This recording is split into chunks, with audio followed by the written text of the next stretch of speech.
Cher ami, nous te souhaitons la bienvenue au Culte Espoir. Tu nous écoutes peut-être à la radio ou tu nous suis sur YouTube et nous te remercions d'avoir choisi de passer ce temps avec nous. Je suis Mildred et je suis accompagnée par Marilyn et Joachim. Nous avons le grand plaisir d'accueillir Lucas Marulli. Bonjour Lucas. Bonjour. Comment ça va? Très bien, merci. C'est merveilleux de t'avoir parmi nous, vraiment. Est-ce que tu pourrais te présenter, s'il te plaît, à nos auditeurs? Oui, donc comme tu l'as dit, je m'appelle Luca Marulli, je suis italien et j'enseigne le Nouveau Testament et l'interprétation biblique à la faculté adventiste de Collonges-sous-Salève. Bravo, on aura plein de questions à te poser. Et tu es aussi marié? Oui, je suis marié avec Irène, qui est fille de pasteur, entre autres, et nous avons une fille qui s'appelle Maya, elle a 15 ans. Wow, félicitations pour cette belle famille. Merci. Et Lucas, aujourd'hui, tu nous as proposé un sujet. Quel est ton thème? Alors aujourd'hui, on va parler de trois forces qui s'agitent dans l'être humain, le désir, le sens du devoir et la force morale. Et on verra donc qu'est-ce qui donne du sens à nos agissements. Ah ouais, tout ça attise notre curiosité et j'ai déjà quelques questions qui tournent dans ma tête. Prions pour que le Saint-Esprit nous guide, nous inspire et nous accompagne. Soyons à l'écoute, attentifs à ce que Dieu aimerait nous dire aujourd'hui. C'est parti pour 1 heure ensemble.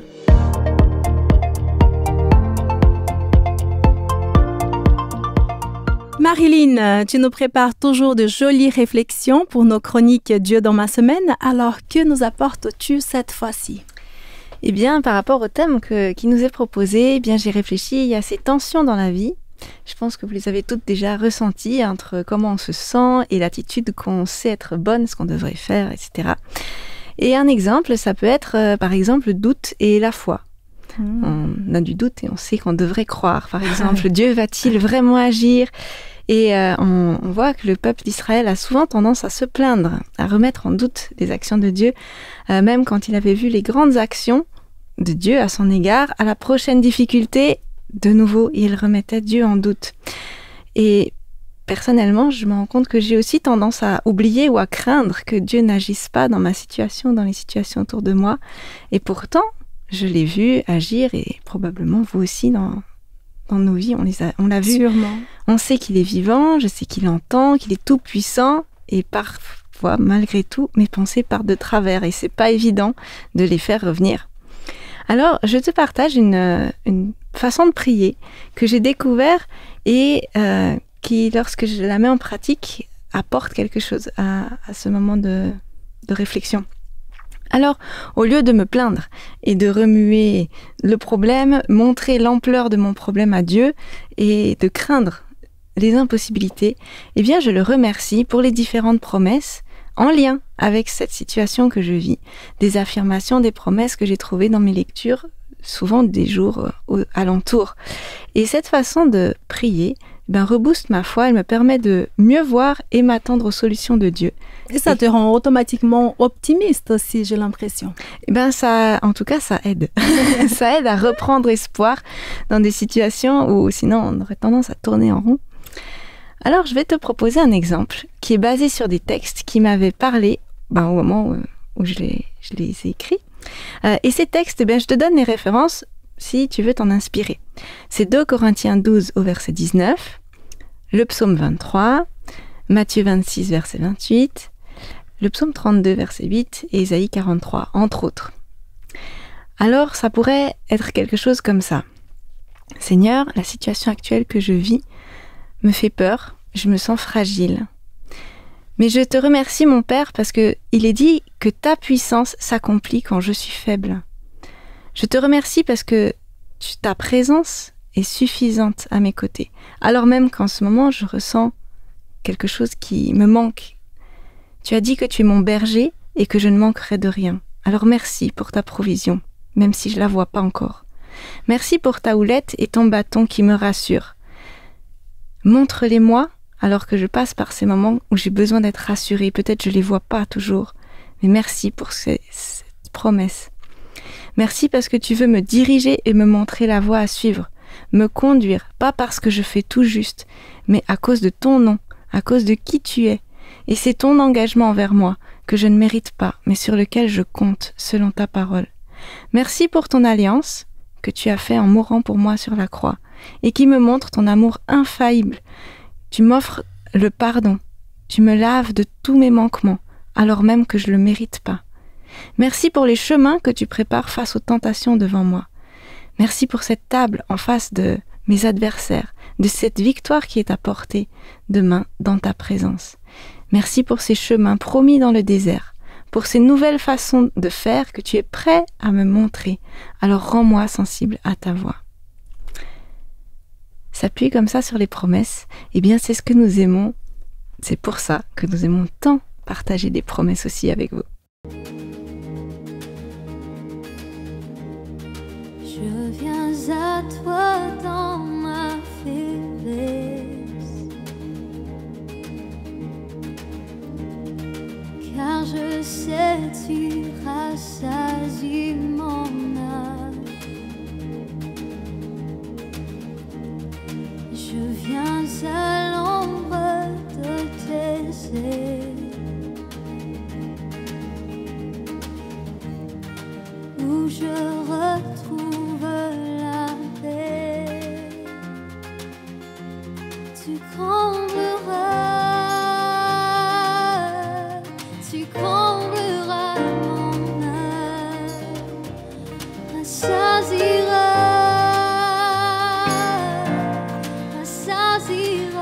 encore.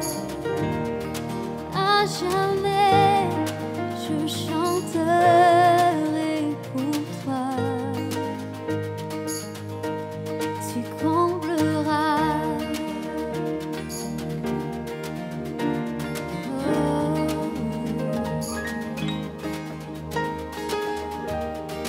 Dans l'épreuve, ta grâce me soutient.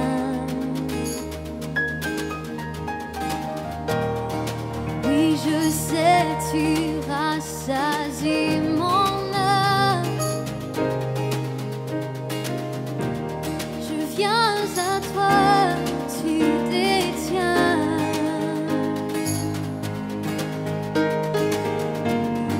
les paroles de la vie éternelle. Tu combleras mon âme, rassasiera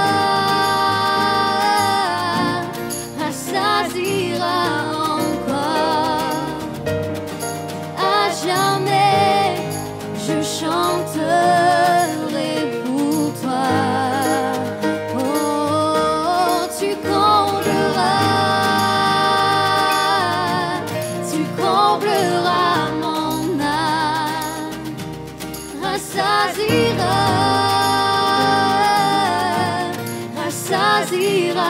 encore.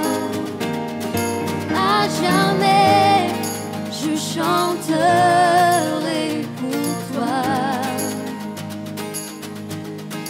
À jamais je chanterai pour toi.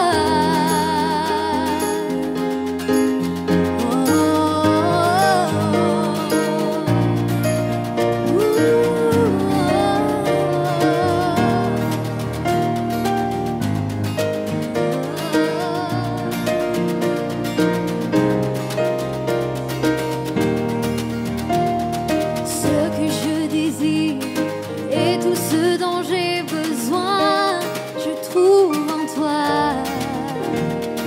Source de ma vie, ton amour assure ravir mon âme. Ce que je désire et tout ce dont j'ai besoin, je trouve en toi. Source de ma vie, ton amour assure ravir mon âme. Tu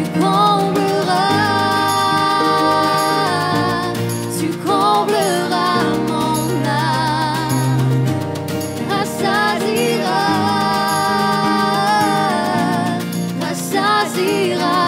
encore. À jamais je chanterai pour toi. Tu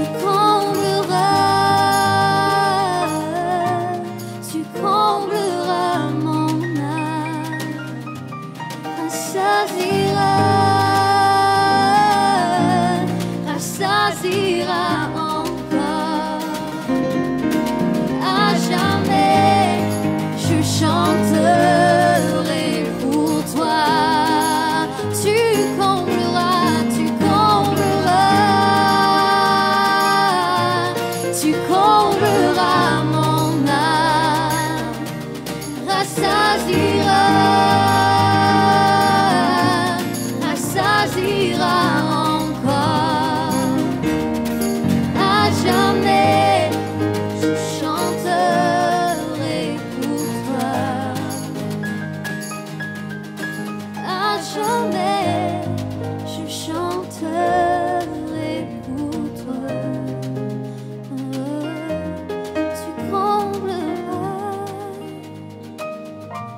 Tu combleras mon âme, rassasiera mon corps. À jamais je chanterai pour toi. À jamais je chanterai pour toi. Tu combleras.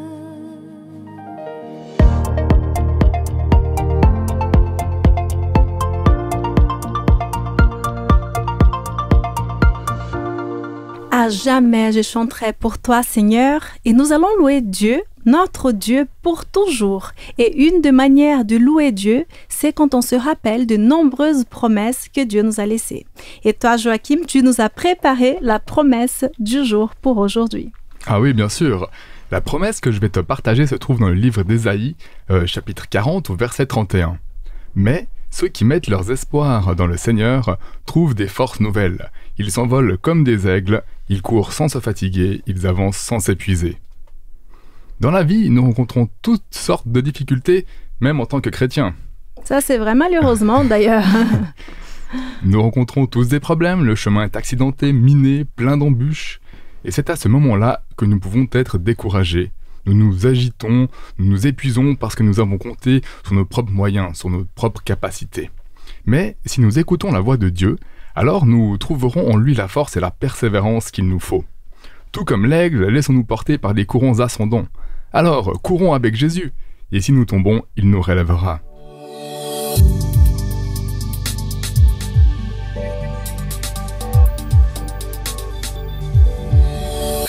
Entre savoir qu'on est invité à louer Dieu en tout temps et le faire, il y a des fois des différences et il y a besoin des fois d'une bonne dose de volonté. Et je te partage un secret que j'ai découvert dans le psaume 134. C'est le dernier d'une série de psaumes qui accompagnent les pèlerins de leur domicile vers Jérusalem quand ils y allaient pour les différentes fêtes. Et j'ai lu un commentaire qui m'a interpellée et qui disait, il faisait allusion au fait que les pèlerins, quand ils arrivent à Jérusalem, ils sont fatigués et ce psaume les invite à louer Dieu. Et il leur a dit « Bénissez l'Éternel, vous qui vous tenez dans la maison de l'Éternel pendant la nuit. Élevez vos mains vers le sanctuaire et bénissez Dieu. » Et le commentaire faisait une allusion par rapport à la nuit, que peut-être c'est aussi la fatigue du voyage et le fait que ça devient difficile de louer Dieu. Et il relève que le psaume nous dit « Si les sons ne sortent pas parce que tu arrives plus, parce que tu es trop fatigué, la route a été dure, alors élève les mains vers le sanctuaire et bénis ainsi Dieu avec une action. Si ta bouche n'y arrive pas, fais quelque chose pour exprimer ce que tu veux faire. » Et c'est ce à quoi nous invite.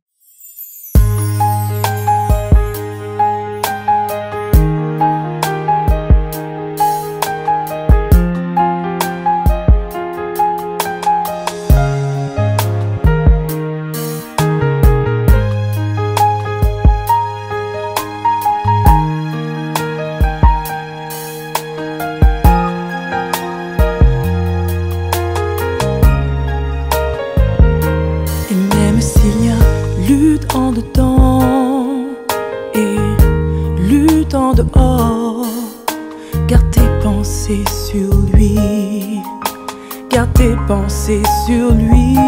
Et même s'il y a lutte en dedans et lutte en dehors, garde tes pensées fixées sur Jésus.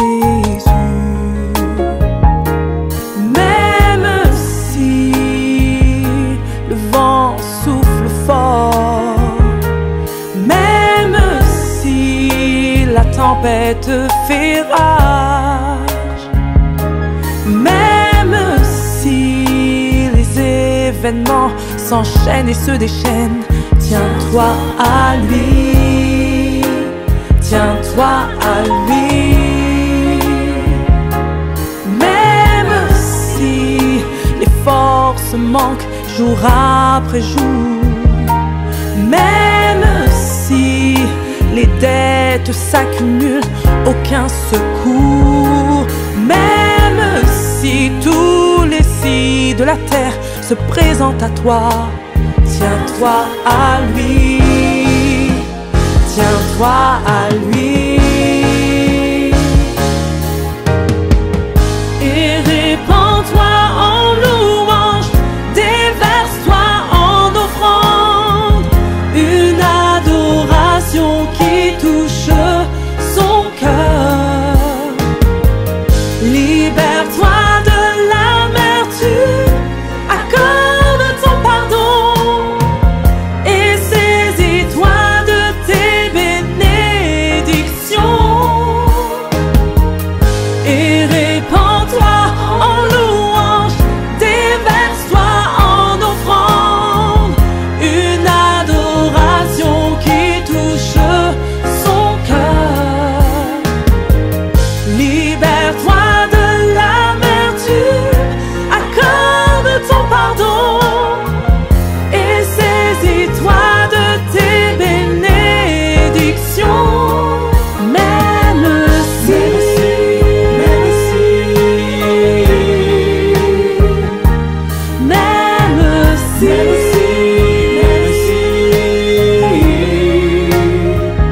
si, même si tous les si de la terre se présentent à toi, tiens-toi à lui, tiens-toi à lui. Et répands-toi en louange, déverse-toi en offrande, une adoration qui touche son cœur. Libère-toi de l'amertume, accorde ton pardon et saisis-toi de tes bénédictions.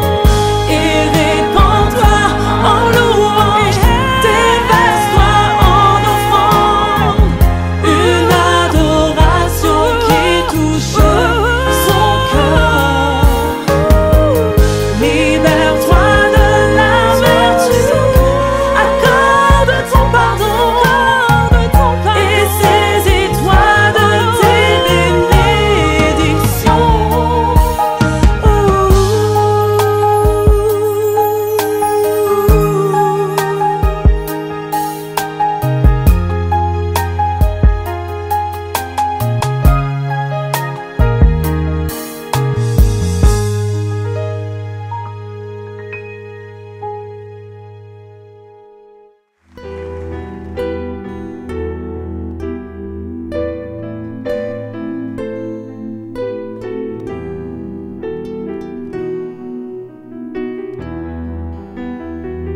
Je veux, Jésus, te ressembler, parler comme toi, aimer comme toi, prendre ma croix et m'humilier, pardonner comme tu l'as fait. Jésus,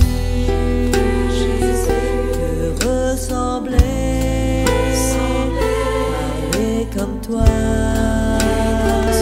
aimer comme toi, prendre ma croix et m'humilier, pardonner comme tu l'as fait. Chantons ensemble,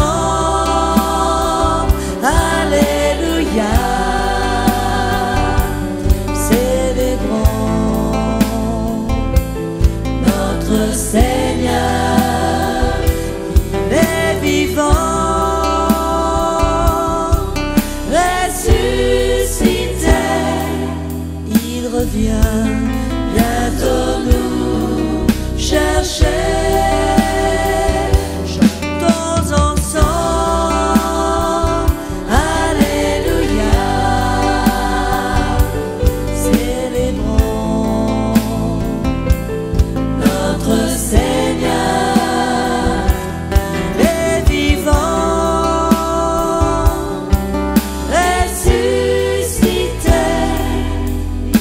revient bientôt nous chercher. Il revient bientôt nous chercher. Il revient bientôt nous chercher. Jésus revient bientôt. Est-ce que nous sommes prêts pour ce jour merveilleux?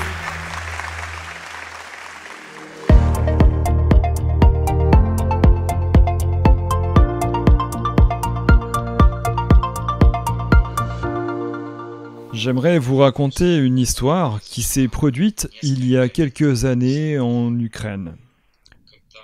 Quand la guerre venait de commencer à partir de l'est de l'Ukraine, j'étais pasteur justement dans la ville de Donetsk. J'étais responsable de la littérature spirituelle de la partie de l'est de l'Ukraine. Et voilà ce qui s'est passé dans la ville de Lugansk. Je vais vous raconter cette histoire. Une de nos sœurs de l'église a oublié son questionnaire de l'école du sabbat à l'arrêt des transports publics, juste à côté de l'église. Justement, c'était le livret d'études de l'école du sabbat, un vieux questionnaire, pas actuel, même pas de la même année. Voilà que les autorités responsables ont retrouvé ce questionnaire. Ils l'ont fouillé, ils ont essayé de comprendre ce que c'était, d'où ça venait, et ils ont compris que ça venait de l'église adventiste. Et ils sont venus pour interroger le pasteur de l'église. Justement, ils ont dit que c'était interdit de répondre. Vous connaissez, de distribuer de la littérature chrétienne. S'ils trouvaient plus de 2 exemplaires, c'était déjà interdit. Ils sont arrivés à l'église et ils ont annoncé tout ça. Ils ont dit, si on retrouve chez les mamies plus d'1 ou 2 livres, ça veut dire que vous essayez vraiment de répandre votre conviction, et ça on ne tolère pas. Les livres, on va les reprendre et le pasteur sera incarcéré. On vous interdit de faire quelconque mission d'évangélisation. Pendant 1 mois et demi, Dieu nous a tellement bénis depuis la capitale de Kiev. Les frères, les pasteurs, les responsables ont apporté tout le temps de la littérature spirituelle dans cette église. Il est venu le moment où nous avons perdu cette possibilité. On ne pouvait plus pratiquer ça. Comme on n'avait plus la possibilité d'apporter des livres de la capitale, on a commencé à produire sur place les livrets pour l'école du sabbat, le questionnaire de l'école du sabbat. Dans la ville de Lugansk, où c'était interdit d'apporter ce genre de littérature, depuis Lugansk, de cette ville, on a commencé à distribuer des livres dans tous les alentours de cette région. Entre la région de Donetsk et Lugansk, il y avait des frontières. Pour vous dire qu'on n'a même pas été arrêté une fois ou interrogé, contrôlé. Nous avons toujours gardé les livres, on les cachait même pas trop. Les livres, la littérature, ont été cherchés dans des endroits tordus, compliqués, où ils pensaient qu'on les avait cachés. Mais on les a laissés complètement ouverts, comme ça, tout simplement. Dieu a fermé les yeux des douaniers. Et Dieu soit loué aussi parce que les pasteurs, les collaborateurs responsables pour ces littératures n'ont pas été embêtés. Ils n'ont pas eu de problème compliqué. Nous avons vu comment la main de Dieu a travaillé. Il a béni et il a porté le pain spirituel à ce peuple qui était dans le besoin. Je vois comment la main de Dieu fonctionne, comment elle se soucie d'apporter le pain spirituel à ces gens aujourd'hui qui sont dans le besoin. Même si les membres de l'Église ne lisent pas la littérature ou le questionnaire quotidien, mais c'est très important de se mettre à lire et de suivre la voie de Dieu. Voir le message tous les jours, ce qu'il va nous apporter. Il faut se rappeler de l'histoire ancienne, de comment Dieu a conduit et comment il a agi dans des situations si compliquées, et puis se dire qu'il faut avancer et faire tout ce qui est possible pour sauver ceux qui nous entourent.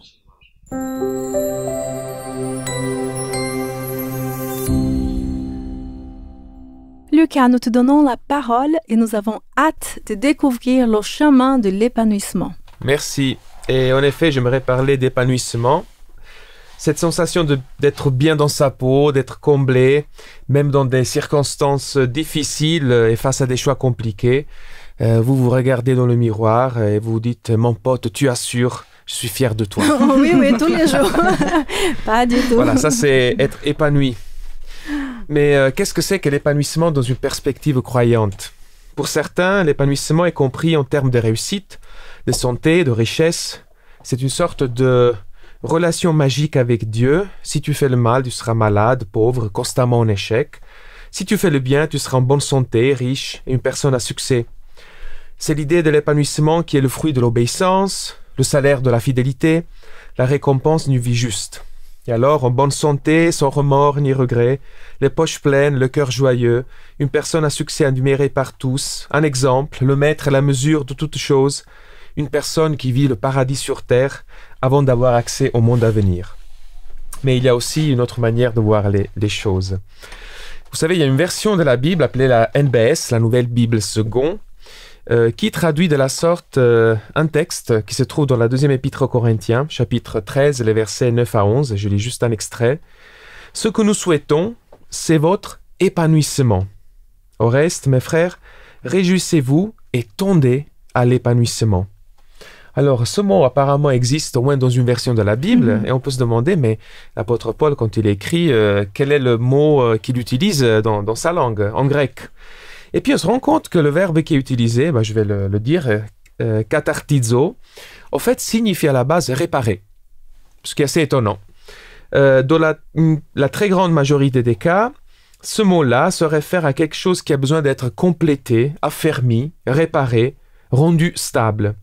Alors par exemple, dans l'Ancien Testament, souvent on utilise ce mot-là pour parler des murailles qui doivent être réparées ou des villes qui après une guerre doivent être reconstruites. Dans les psaumes, typiquement, ce mot est utilisé quand on dit à Dieu « S'il te plaît, Seigneur, affermis mes pas ». Ou encore, dans le Nouveau Testament, les futurs disciples de Jésus, ils sont en train de arranger ou de réparer les filets. Et c'est le même mot. Ou encore, dans Galates, Paul dit « redresser la personne qui tombe ». Redresser, c'est toujours le même mot. Ou encore, dans l'évangile de Luc, Jésus parle de tout disciple qui est bien formé, qui est bien donc complet dans son apprentissage, c'est encore une fois le même mot. Donc dans cette perspective, l'épanouissement est un processus de reconstruction, de guérison, de fortification, de réparation. Alors on pourrait dire que pour être épanoui, dans la perspective croyante, signifie regarder avec honnêteté ce qui est cassé, ce qui ne va pas, ce qui peut être réparé, et avec l'aide de Dieu, faire de notre mieux, en faisant aussi les bons choix. Mais comment faire le bon choix? Le choix qui donne du sens à nos agissements. Le choix qui nous rend profondément heureux, apaisés, satisfaits. Ce choix qui émerge de la force et de la beauté que Dieu a cachée dans notre cœur. Alors sans vouloir être psychologue, parce que je ne le suis pas, et en simplifiant un peu quand même, on pourrait dire qu'il y a 3 forces qui s'agitent dans l'être humain. 3 forces qui nous habitent et qui nous poussent à agir. À faire des choix donc. Il y a tout d'abord le désir ou l'envie. Je veux cela, viscéralement, et si possible, tout de suite. Ensuite, il y a le sens du devoir, faire ce qui est attendu, répondre à l'attente des parents, des amis, de la société, de l'employeur, des collègues. C'est la pression des règles à respecter, c'est faire ce qui est exigé. Cette obéissance n'est pas dictée forcément par l'envie, mais pourrait être l'expression de la contrainte, de la peur du châtiment, ou encore de l'espoir de la récompense. Mais il y a une 3e force qui s'agite en nous, et c'est ce qu'on pourrait appeler la force morale. Faire ce qui est juste, ce qui est bien, ce qui rend heureux un corps en souffrance, ce qui protège une victime, ce qui est conforme à la bonté, à la beauté, à la bienveillance, au respect de la vie dans toutes ses formes, aux valeurs que je chéris. Ces 3 forces qui s'agitent en nous peuvent parfois s'accorder ou parfois se combattre. Or, il me semble que pour tendre à l'épanouissement, comme le dit l'apôtre Paul, pour être vraiment heureux et en paix en dépit des circonstances, il faut avoir le courage de faire ce qui est juste. Il faut faire émerger la force morale dont Dieu nous a fait cadeau. Il faut poser des actes où la priorité est accordée à ce qui guérit, répare, construit et affirme la vie. J'aimerais donc parler de 2 exemples dans la Bible où cette force morale émerge en dépit des désirs et des contraintes. Parce que ça se trouve déjà, on a un exemple pratique dans la Bible. Okay. Et donc j'ai choisi 2 exemples. Dans l'un, ce sont des femmes qui sont impliquées et dans l'autre, ce sont des hommes. Comme ça, voilà, la parité est affermie. On est à l'égalité. Exactement. Donc le premier exemple se trouve dans le livre de l'Exode, au tout premier chapitre. Il s'agit donc d'une situation compliquée parce qu'Israël est donc en Égypte. Israël se développe et le pharaon, le roi d'Égypte, commence à avoir quelques craintes par rapport à la puissance que ce peuple pourrait représenter et aux prétentions qu'il pourrait avancer. Et alors, dans le premier chapitre, la Bible nous dit « Le roi d'Égypte dit aux sages femmes des Hébreux » dont l'une s'appelait Shifra et l'autre Poua. C'est important qu'elles soient nommées parce que typiquement les femmes de la Bible ne sont pas souvent nommées. Ouais, il y a très peu de femmes. Donc ça veut dire qu'elles sont vraiment importantes et elles ont marqué l'histoire. Et le pharaon leur dit, quand vous aiderez les femmes des Hébreux à accoucher, regardez bien l'enfant qui naît. Si c'est un garçon, tuez-le. Si c'est une fille, laissez-la vivre. Alors on pourrait se dire que ces femmes pouvaient être dirigées par cette envie de ne pas être punies, de cette envie de vivre ou de s'affermir ou d'être même récompensées par le pharaon. Elles pourraient aussi agir sous la contrainte parce que la loi c'est la loi et donc c'est ce qu'il faut faire, c'est notre devoir d'être obéissant et notre allégeance. Voilà, il faut faire ce qui est demandé. Mais il y avait une autre possibilité de faire émerger leur force morale, c'était des sages-femmes, leur vie consacrée à la naissance, au bien-être de la maman et des enfants. Donc, est-ce qu'il faut faire ce dont on a envie? Est-ce qu'il faut faire ce qui est demandé? Ou est-ce qu'il faut faire ce qui est juste? Et alors, le texte continue en disant que les sages-femmes, elles respectaient Dieu et elles n'obéirent pas au roi d'Égypte et laissèrent les garçons vivre. Le roi d'Égypte n'est pas sot, il va les convoquer. Pourquoi laissez-vous vivre les garçons? Et ce qui est très étonnant, c'est que justement dans l'Exode, où c'est marqué quand même dans les 10 commandements, tu ne porteras pas de faux témoignages, ces femmes mentent. Les sages-femmes dirent au pharaon, mais tu sais, les femmes des Hébreux ne sont pas comme les Égyptiennes, elles sont vigoureuses, elles mettent l'enfant au monde avant l'arrivée de la sage-femme. Donc voilà, elles mentent. Et le résultat, c'est quoi? Dieu fit du bien aux sages-femmes. Donc Dieu a approuvé leur décision. Il a approuvé, parce que les sages-femmes avaient reconnu l'autorité de Dieu. Et il leur donna une descendance. Donc voilà un premier exemple où effectivement, parfois, il faut passer par des chemins un peu tortueux, mais l'important, c'est d'affirmer ce qui est vrai, ce qui est bon, ce qui est juste, ce qui amène à la vie, même si, dans ce cas-là, voilà, il a fallu mentir. Et puis un autre exemple, vous le trouvez dans le livre du Lévitique. Situation un peu particulière parce que cela concerne la famille d'Aaron. Aaron, le frère de Moïse, lui il est prêtre et avec ses 4 enfants, il est donc dans le temple pour offrir des sacrifices, c'était son tour. Et il y avait une loi qui était assez dure, il faut reconnaître. Quand un prêtre est en service, s'il y a un deuil dans la famille, ils n'ont pas le droit de le manifester. Ils doivent continuer à travailler, ils ne doivent pas pleurer, ils ne doivent pas manifester des signes de chagrin. Tout à fait.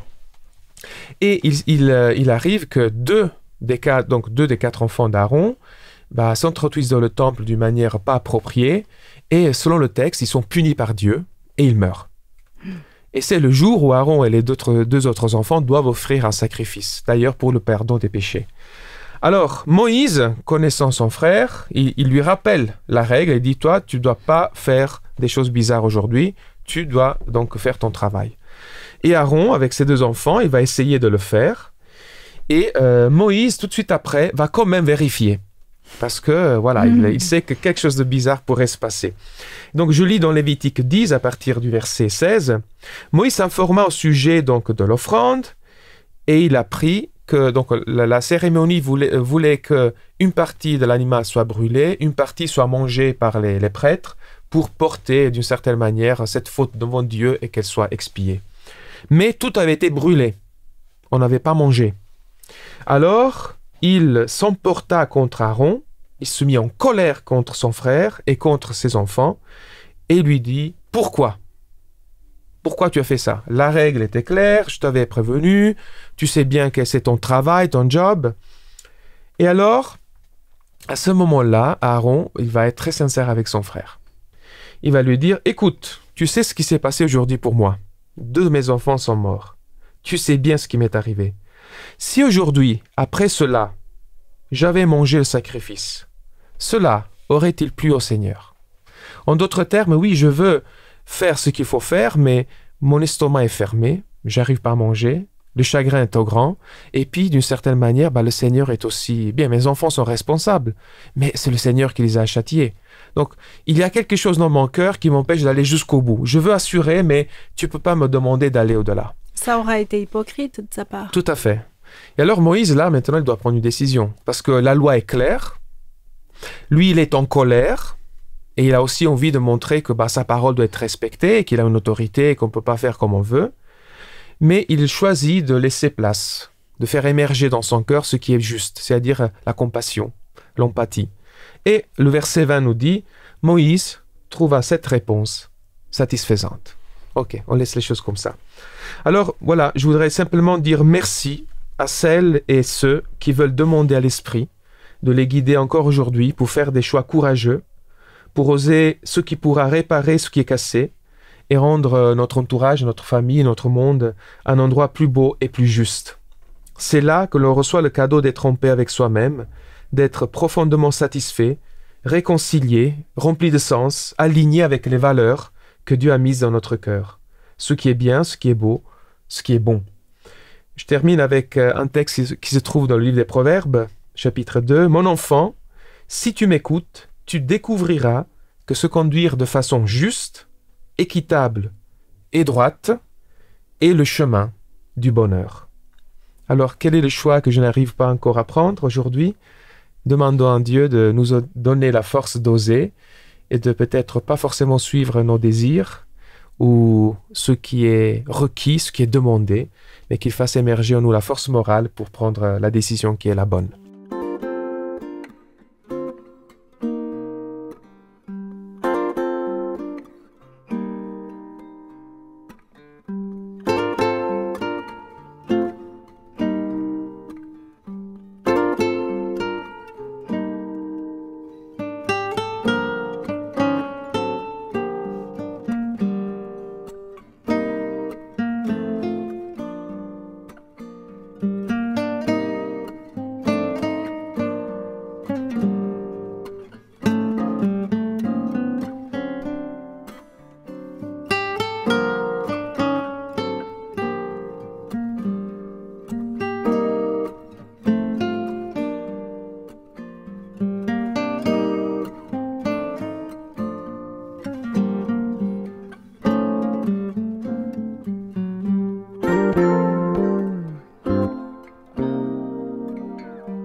Chers auditeurs, chères auditrices, tu te trouves au Culte Espoir et tu as pu écouter avec nous ce message de Luca Maroli qui nous a interprété sur ces différentes tensions entre nos désirs, nos devoirs et puis ce qu'il est bon de faire et puis l'épanouissement, comment être épanoui.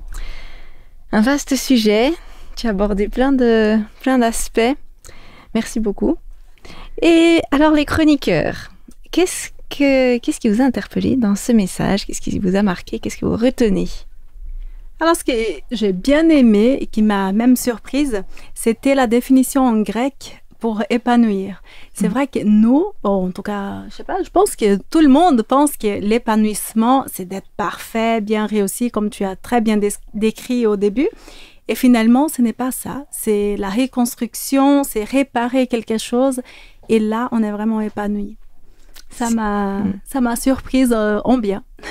C'est aussi le fait de reconnaître, je crois avec honnêteté, ce qui est cassé. Et ça relève aussi qu'il y a des choses cassées, quoi. On n'est pas forcément... Enfin, on n'est pas en entier tout opérationnel.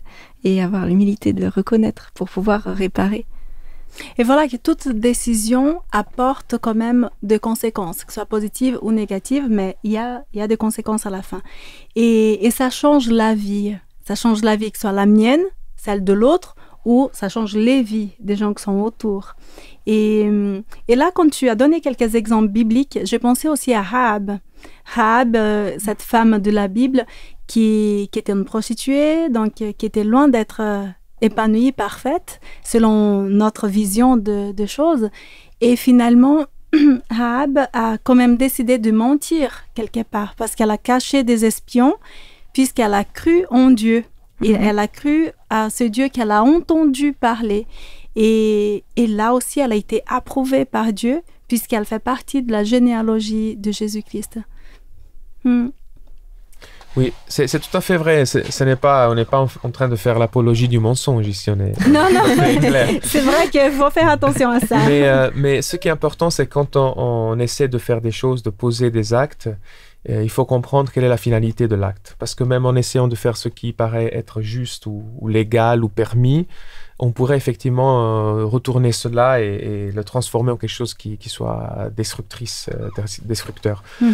C'est important que, quand je parle de force morale ici et d'épanouissement, ça renverse un peu les paramètres d'aujourd'hui. L'épanouissement, c'est se regarder soi-même, se mettre en valeur et être mis en valeur par le regard des autres.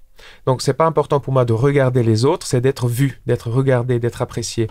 Alors que dans cette perspective de l'épanouissement, c'est regarder l'autre et voir ce qui est beau chez l'autre, ce qui est éventuellement cassé, ce sur quoi je pourrais... Et chercher le bien de l'autre. Tout à fait, chercher le bien de l'autre. Et au pas final, forcément le sien. Et là, on se rend compte qu'on se sent vraiment bien. Quand on fait quelque chose de bien pour les autres, on se sent épanoui, pour utiliser le mot.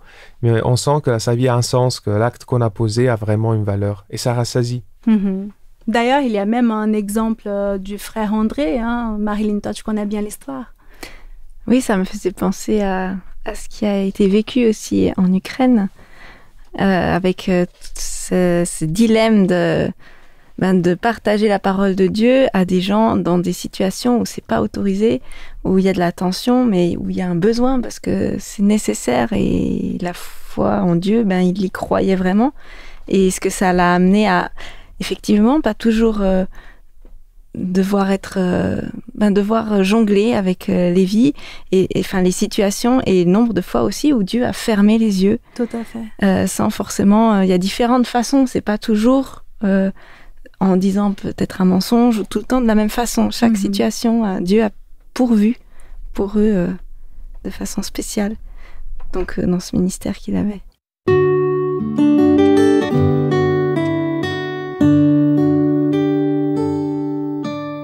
Pour cette semaine, je vous propose un très beau film dramatique, une histoire vraie, La colline aux 1000 enfants. Ça se passe durant la Deuxième Guerre mondiale, en 1941, dans une France occupée par les Allemands, dans le petit village de Chambon-sur-Lignon, en zone libre, du côté du Puy-en-Velay. Le pasteur protestant Jean Fontaine, connu dans la région et au-delà pour ses prêches pacifistes et prônant sans cesse l'amour de Dieu, officie dans cette petite commune du Velay. Au début du film, on peut voir Clara, une jeune femme frappée à la porte du presbytère. Elle est la première réfugiée juive accueillie par le pasteur et sa famille. Myriam et David, un petit berlinois, arrivent eux aussi. Après un long voyage, ils sont accueillis par un certain Marc, le professeur de Marc du collège du village. De maths du village. S'en suivent bientôt des centaines d'enfants. Le pasteur, durant un message, parle de l'amour insondable de Dieu et de l'exemple donné par le Christ en matière de charité. Il engage son auditoire à recueillir ses enfants fuyant le nazisme. Il rappelle que pendant des années, ce sont les protestants eux-mêmes qui étaient persécutés dans cette région de feu de la France et devaient cacher leur Bible. Mais ce n'est pas pour plaire à tout le monde, puisque dans l'assistance figurent des miliciens et des collabos qui les menacent avec divers moyens de pression. Ouais. Le village décide cependant d'accueillir ces petits réfugiés qui arrivent de toute l'Europe Ils sont intégrés aux enfants du village, mais tout le monde reste sur ses gardes. Les enfants sont logés et cachés dans les fermes alentours. La vie continue son cours. Les choses semblent s'arranger. Semble, mais attends un petit peu. De leur côté, le pasteur et l'ensemble des professeurs organisent discrètement le changement d'identité de leurs protégés. Photos d'identité et apprentissage de leur nouveau nom sont vécus comme un jeu pour les enfants. Interrogé par la police sur la présence d'enfants juifs dans l'école, le pasteur répond qu'il n'y a que des enfants. Mais personne n'est dupe. Tout se gâte lorsque la rafle commence. Bien préparé, le village se vide. Les menaces et les pressions sur les résistants sont fortes. Pour un soldat allemand tué, sans dénonciation, c'est 10 civils qui sont menacés. Comment ces situations tendues vont-elles être résolues? Suspense. En tout cas, les enfants échapperont au pire. À noter également une petite histoire d'amour qui traverse le film et y ajoute à son humanité. Ah oui, il faut pas que ça manque. Hein. Je connais pas du tout ce film, mais il a l'air d'être vraiment beau. Ah, c'est un très beau film où l'émotion est justement dosée, où personne n'est stigmatisé. On peut constater que grâce à la foi en Dieu et au respect de ses préceptes, les hommes ont su choisir le sens du devoir et la force morale, et faire la différence pour des centaines d'enfants. À conseiller à toute la famille, avec les parents. Je vous propose d'écouter maintenant la bande-annonce. Des enfants frappent à nos portes, sans parents, sans toit pour les protéger. Et ils nous disent seulement « Aidez-moi ».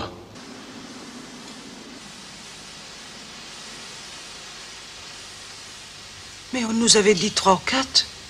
Nous ne connaissons pas de juifs ici.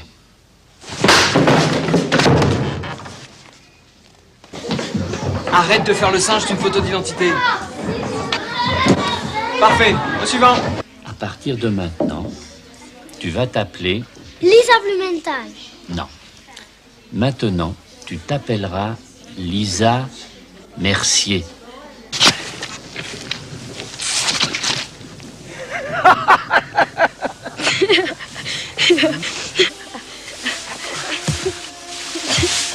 N'oublie pas la répétition ce soir au collège. Hein? Mon Dieu, mais ils veulent ma peau. On a fait notre part, maintenant faut qu'on arrête. Hein? C'est vrai. Nous, ces gosses, on les aime bien. On les a nourris, logés. Mais c'est devenu trop dangereux. Tant qu'on n'a pas tout donné, on n'a rien donné. Voyons, monsieur le pasteur, un homme comme vous ne ment pas. Je ne sais pas qui est juif ou qui ne l'est pas. C'est une question que je ne me pose jamais sur quelqu'un. Ça, c'est la vérité. Cette vérité peut réduire votre village en cendres. Réveille-toi. Les Allemands. Cours avertir Tonnette, vite, vite.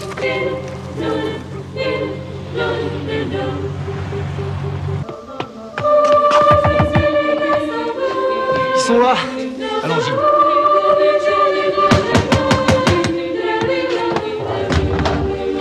Les enfants, vite.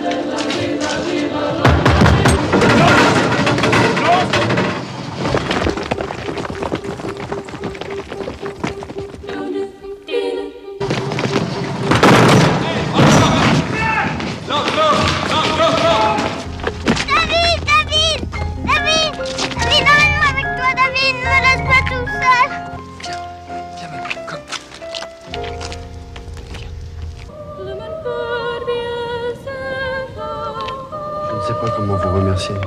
Vous avez sauvé ma fille. Il fallait bien que quelqu'un la cache, la petite. On ne s'est pas posé de questions. Je ne l'oublierai jamais.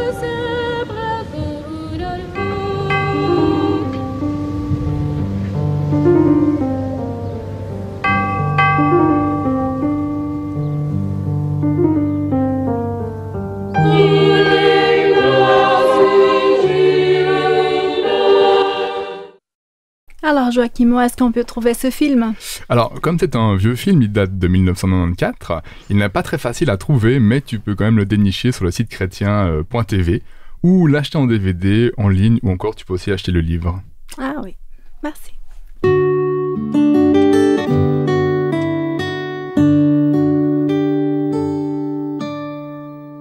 Depuis quelques siècles, l'être humain essaye de découvrir le sens de la vie, de sa vie. Tout le monde veut s'épanouir et dans cette course incessante dans la quête du bonheur, on doit absolument prendre des décisions. Quelques-unes sont bien réussies, justes et bonnes, et d'autres ne sont pas vraiment idéales. Nous avons compris que 3 forces motivent nos choix et que l'Esprit Saint fortifie surtout la force morale pour donner du sens à nos agissements. Je te propose, cher auditeur, chère auditrice, de parler avec Dieu à travers la prière. Notre Père, notre Dieu, nous te remercions parce que notre cœur est orienté vers toi par l'Esprit et par le Christ. Nous te remercions d'avoir mis dans chacun de nous cette force morale et ces valeurs par lesquelles nous pouvons nous sentir épanouis. Nous te demandons, Seigneur, de nous guider dans le choix, ce choix important que nous devons prendre, de nous aider à oser la bonne décision pour que nous soyons des disciples créatifs, justes, bons et épanouis. Au nom de Jésus. Amen. Tout